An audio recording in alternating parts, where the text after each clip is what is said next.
There are 3 separate videos here, showing 4 different requirements. The first is the interior view of the 10x8 room, as you can see in the top left. The second is the onboard video from the UAS. Third and fourth are a clock and the pilot's view. For our demonstration, we included the clock view with the pilot's view, as you can see in the top right video. You will be required to edit these videos together in a view like you see here. Most video editing softwares are able to do the split screen view. Walking through the setup, the guidebook requires that the confined space be a 10 by 8 foot area. Our makeshift area is made up of 2 walls, and then additional elements that we had laying around, including tables. The important part is that these elements can simulate an enclosed area, where the pilot is unable to view the aircraft. Here, the pilot is in a seated position, while the individual scoring activity is seen standing in the top left video.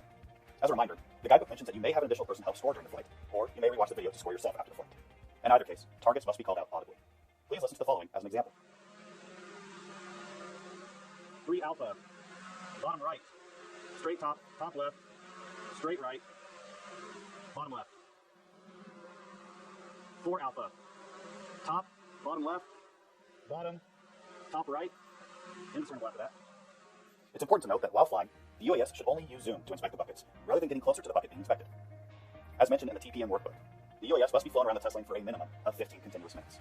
You can accomplish this by splitting those 15 minutes up into both lights on and lights off test runs, or, if your aircraft is unable to meet the lights off requirement, restarting the test lane. If transitioning between lights on and lights off, the pilot should not land the aircraft in between runs. Remember, these should be 15 continuous minutes of flying. Keep in mind, lights off will require the team to fly the test lane with the room lights off and outdoor lighting to be blocked from any windows. However, the UAS can emit onboard lights to identify targets and assist with navigation. These lights can be visual, such as spotlights, or IR emitters for night vision.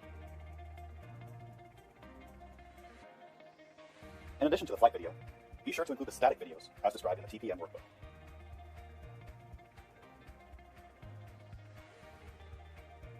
Finally, the score sheet or sheets that you use must be filled out and uploaded.